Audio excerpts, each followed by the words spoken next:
পূজা, মশলাটা আর একটু কষিয়ে নে তো রে। আজকের বিরিয়ানির গন্ধে যেন সবাই টেনে আসে দোকানে। হ্যাঁ ঠাকুমা, দেখো কেমন সুন্দর গন্ধ ছড়াচ্ছে এখনই। আজ নিশ্চয়ই ভালো বিক্রি হবে আমাদের। আল্লাহ করুক তাই যেন হয়। এই দোকানটাই তো আমাদের সব কিছু, এর ওপরেই তো সংসারটা চলে। চিন্তা করো না ঠাকুমা, তোমার হাতের রান্নার তুলনা এই গ্রামে আর কারো নেই। মানুষ ঠিক আসবে। এই নাও বাবা, গরম গরম বিরিয়ানি, একদম টাটকা। ঠাকুমা, দেখো কেমন লাইন লেগে গেছে আজ। এত ভিড় তো অনেক দিন দেখিনি।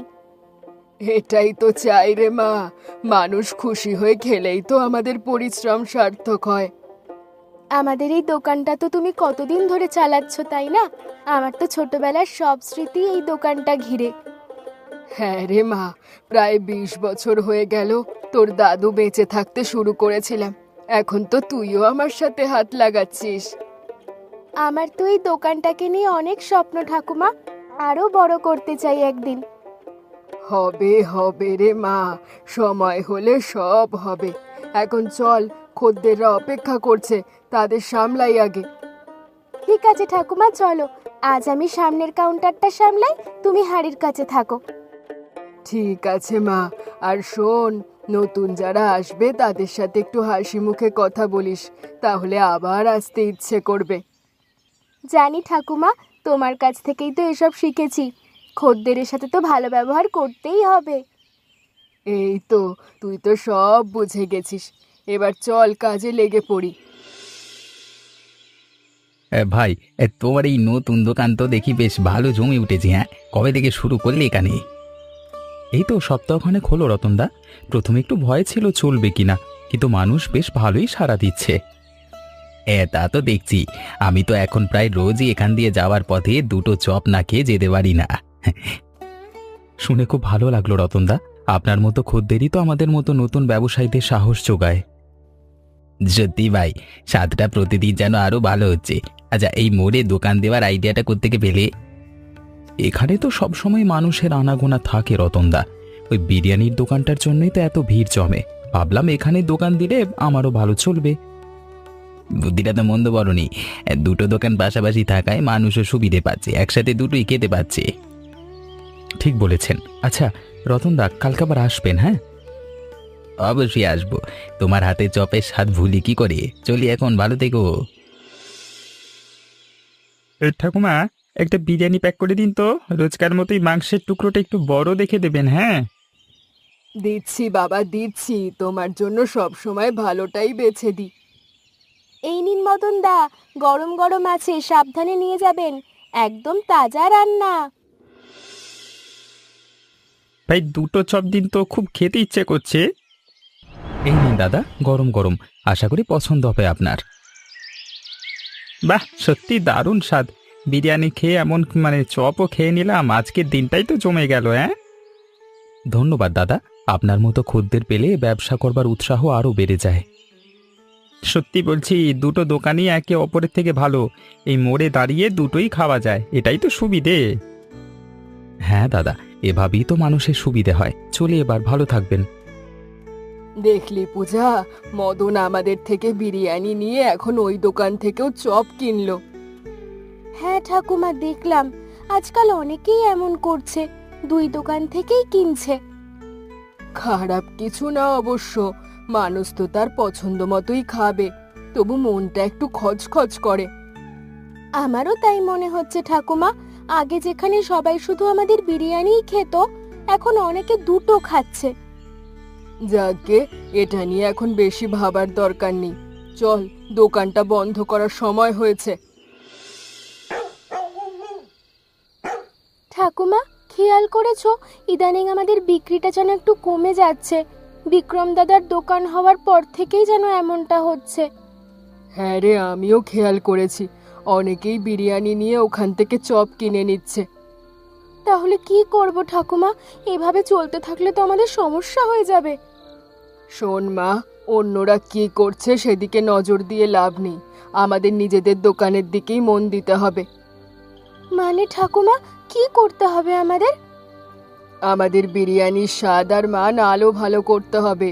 মানুষ যদি সেরাটা পায় তাহলে আসবে এখানে। ঠিক বলেছে ঠাকুমা, তাহলে কাল থেকে মশলার পরিমাণটা আর একটু ভালো করে দেখব, আর মাংস আর একটু বেশি নরম করে রাঁধবো।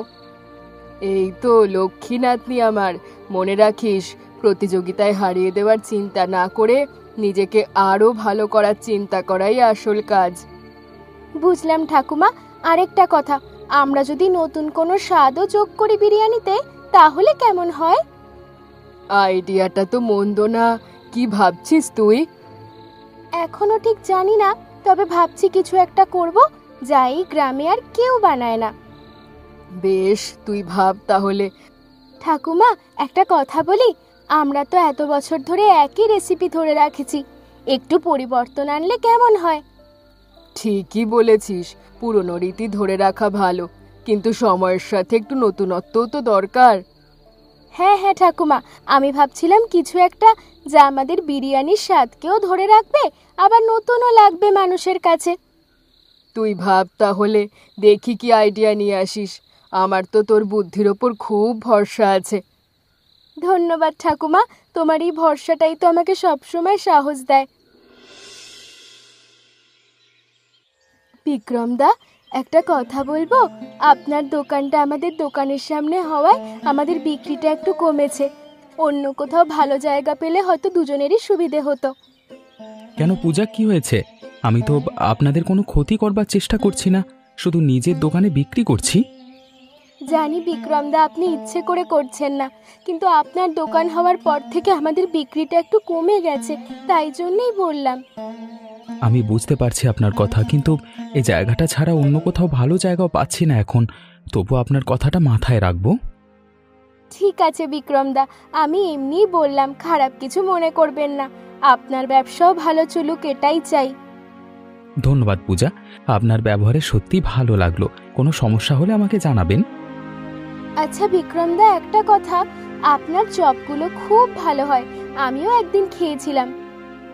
তাই নাকি? ধন্যবাদ পূজা, আপনাদের বিরিয়ানি তো এই গ্রামে বিখ্যাত, আমিও মাঝে মাঝে খাই।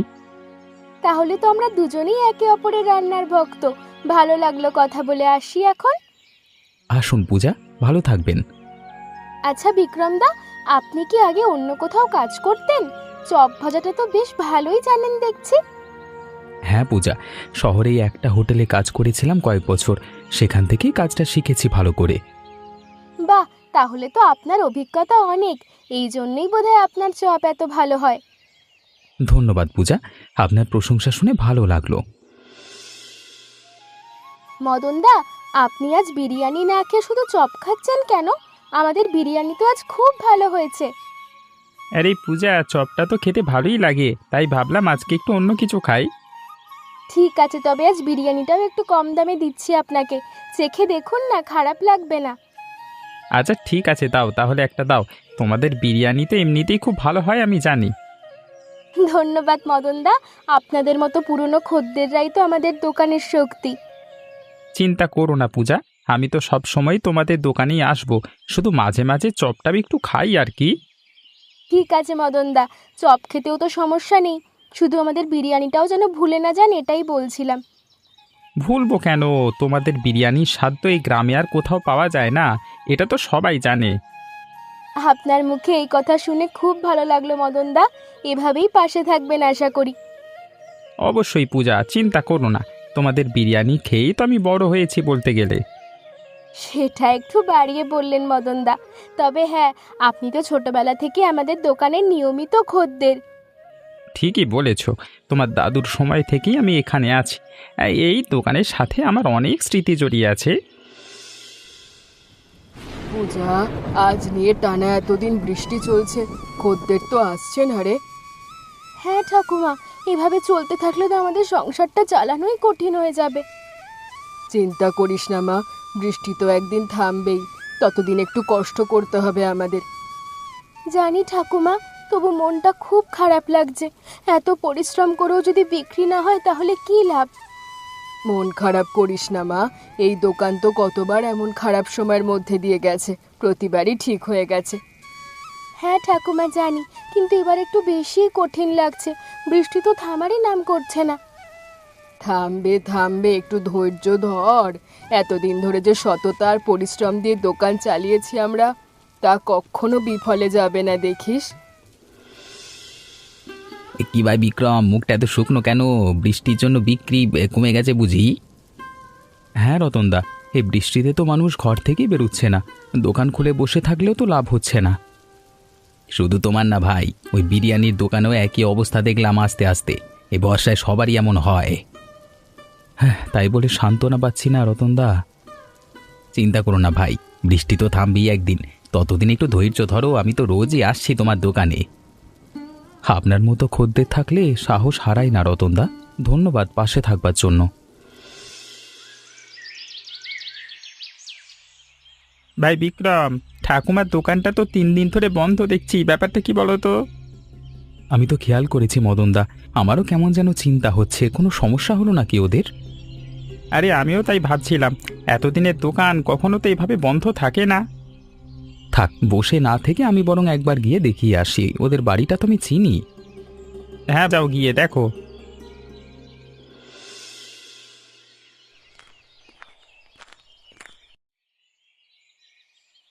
পূজা বাড়িতে আছেন? আমি বিক্রম। দোকান কদিন বন্ধ দেখে চিনতে হলো, তাই চলে এলাম। বিক্রম দা, ভালোই হলো আপনি এলেন। ঠাকুমার খুব জ্বর, কয়েকদিন ধরে জ্বরই কমছে না। কি বলছেন? ডাক্তার দেখিয়েছেন কি? ওষুধ কিনেছেন? না বিক্রম দা, হাতে একটুও টাকা নেই। দোকান কদিন বন্ধ থাকায় ঔষধ কেনার মতো টাকাও জমাতে পারিনি। ঠাকুমা, আপনার শরীর কেমন লাগছে এখন? জ্বরটা কি খুব বেশি? বাবা, তেমন কিছু না, ও একটু বিশ্রাম নিলে ঠিক হয়ে যাবে। তুমি চিন্তা করো না বাবা। না ঠাকুমা, এভাবে ফেলে রাখলে চলবে না। আমি এক্ষুনি ডাক্তার নিয়ে আসছি, আপনারা চিন্তা করবেন না। বিক্রম দা, আপনি এত করলেন আমাদের জন্য। এইসব কথা পরে হবে পূজা, আগে ঠাকুমার চিকিৎসা দরকার। আমি এখনই যাচ্ছি ডাক্তার অনিলকে ডাকতে। ঠিক আছে বিক্রম দা, তাড়াতাড়ি যান। আমি ততক্ষণে ঠাকুমার মাথায় জলপট্টি দিই। জ্বরটা বেশ অনেকদিন ধরেই আছে মনে হচ্ছে, ঠিকমতো ওষুধ না খেলে এমনই হয়। ডাক্তারবাবু, উনি ঠিক হয়ে যাবেন তো? কি ওষুধ লাগবে বলুন, আমি এক্ষুনি নিয়ে আসছি। চিন্তা তেমন কিছু নেই, তবে 2-3 দিন ওষুধ খেলে আর বিশ্রাম নিলেই সেরে যাবেন। এই তালিকাটা নিয়ে যান। বিক্রম দা, আপনি এত করেছেন আমাদের জন্য, কি বলে যে আপনাকে ধন্যবাদ দেব। এসব কথা এখন বাদ দিন, আগে ঠাকুমা সুস্থ হয়ে উঠুক, তারপর সব কথা হবে। আমি এখনই ওষুধ নিয়ে আসছি।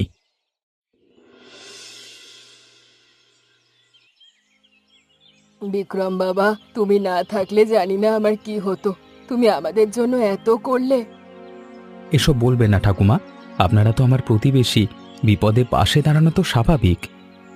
বিক্রম দা, সেদিন আমি আপনাকে দোকানে সরিয়ে নিতে বলেছিলাম, আজ ভাবলে খুব লজ্জা লাগে। আপনি সত্যিই অনেক ভালো মানুষ। আরে না না, সেটা তো স্বাভাবিক কথা ছিল। ব্যবসার প্রশ্ন এলে সবাই এমনটা ভাবতেই পারে, এটা নিয়ে লজ্জা পাওয়ার কিছু নেই। তোমার মনটাই তো তোমাকে অন্যদের থেকে আলাদা করে বাবা। আমরা সত্যিই ভাগ্যবান তোমার মতো প্রতিবেশী পেয়ে। ঠাকুমা, এখন আপনি সম্পূর্ণ সুস্থ হয়ে উঠুন, এটাই আমার একমাত্র চাওয়া। বিক্রম দা, ডাক্তার আর ওষুধের যে খরচ আপনি দিলেন, সেটা আমরা শোধ করে দেব, একটু সময় লাগবে। না না পূজা, এই টাকার কথা একদম ভাববেন না। এটা কোনো ঋণ না, এটা আমাদের প্রতিবেশী সম্পর্কের অংশ। বিক্রম বাবা, তুমি সত্যিই আমাদের পরিবারের মতো। তোমারই উপকার আমরা কখনো ভুলবো না। ঠাকুমা, এভাবে বলবেন না। আমরা তো একই মোড়ে দোকান করি, একে অপরের পাশে থাকাটাই তো স্বাভাবিক। তবু বিক্রম দা, আপনার এই মন আর সাহায্যের কথা সবসময় মনে রাখবো। বাবা, তুমি যেন কোনোদিন কোনো সমস্যায় পড়লে আমাদের মনে রেখো। আমরাও তোমার পাশে আছি। ধন্যবাদ ঠাকুমা। বিক্রম দা, এখন থেকে আমরা তো শুধু প্রতিবেশী না, একটা পরিবারের মতো হয়ে গেলাম। তোমাদের দুজনকে দেখলে মনে হয় আমার আরেকটা নাতি নাতনি জুটে গেল।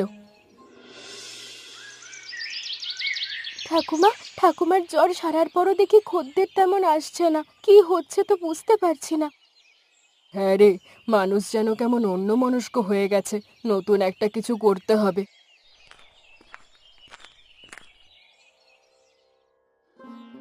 ঠাকুমা, পূজা, হ্যাঁ আমারও একই অবস্থা। আমার দোকানেও তেমন খদ্দের আসছে না আজকাল। বিক্রমদা, আপনিও তো এসেছেন, সাথে ভাবি কি করা যায়। হ্যাঁ বাবা, এসো, তিনজন মিলে মাথা খাটালে নিশ্চয়ই ভালো উপায় বের হবে। ঠাকুমা, আমার মাথায় একটা আইডিয়া আসছে। যদি নতুন কিছু একসাথে করা যায় তাহলে হয়তো মানুষ আবার আগ্রহ নিয়ে আসবে। কিরকম আইডিয়া বিক্রমদা, বলুন না। আসলে এখনো পুরোপুরি গুছিয়ে উঠতে পারিনি তো, তবে ভাবছি আমাদের দুজনের খাবার যদি একসাথে মিশিয়ে কিছু বানানো যায়। মানে তুমি কি বলতে চাইছো, একটু খুলে বলো তো। ঠাকুমা, আপনার বিরিয়ানির মশলা যদি চপে পুড়ে দিই। বিরিয়ানির মশলা দিয়ে চপ? একবার বানিয়ে দেখ না।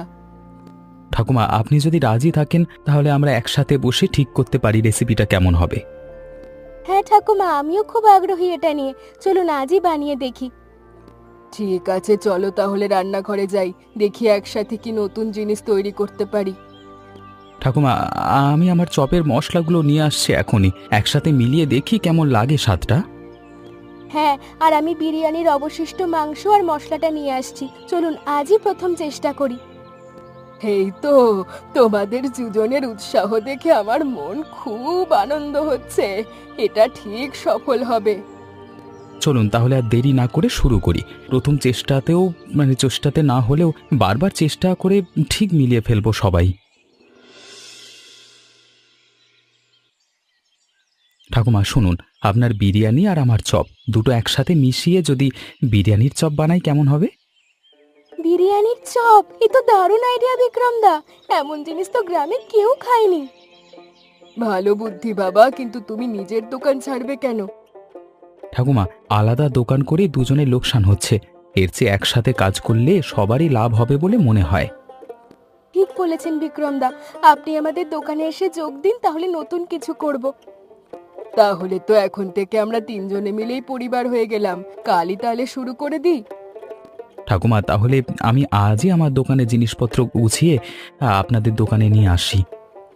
হ্যাঁ বিক্রমদা, আর কালকে থেকে আমরা একসাথেই ঠিক করে নেব কিভাবে বিরিয়ানির মশলা মাখিয়ে চপ বানানো যায়। আমি তো ভাবছি প্রথম কয়েকটা নিজের হাতে বানাবো, তোমরা শিখে নাও। চমৎকার ঠাকুমা, আপনার হাতের ছোঁয়া পেলে তো এই নতুন পদ নিশ্চয়ই দারুণ হবে। এই তো, এখন থেকে আমরা তিনজন একসাথে কাজ করব, ভাবতেই আনন্দ হচ্ছে। আমারও তাই মনে হচ্ছে পূজা, একা একা দোকান চালানোর চেয়ে এভাবে একসাথে কাজ করাটা অনেক বেশি ভালো লাগবে। তাহলে ঠিক আছে, কাল থেকে তিনজন মিলে একসাথেই যাত্রা শুরু করব। ঠাকুমা, দোকানের নামটাও একটু বদলাবো। বিরিয়ানির চপ বলে নতুন বোর্ড লাগালে কেমন হয়? দারুণ আইডিয়া, কালই একটা নতুন সাইনবোর্ডের ব্যবস্থা কর।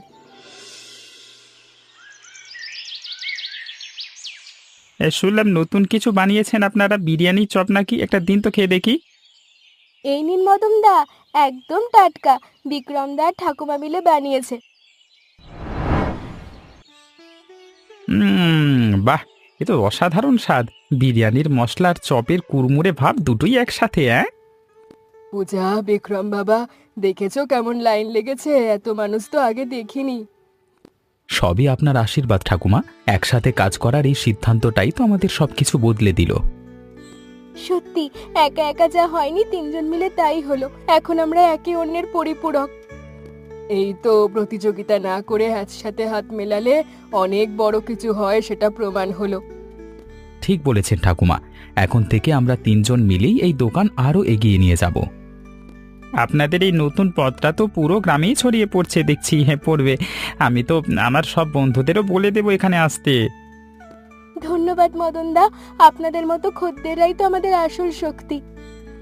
জানো, এই কয়েক মাসে আমি খুব ভালো করে বুঝেছি, প্রতিযোগিতা না করে কাজ করলে সবাই লাভবান হয়। একদম ঠিক বলেছেন ঠাকুমা, একা একা যতটুকু এগোতে পারতাম, তিনজনে মিলে তার চেয়ে অনেক বেশি এগিয়ে গেলাম। আমাদের এই বিরিয়ানির চপের গল্পটা এই গ্রামের মানুষ অনেক দিন মনে রাখবে।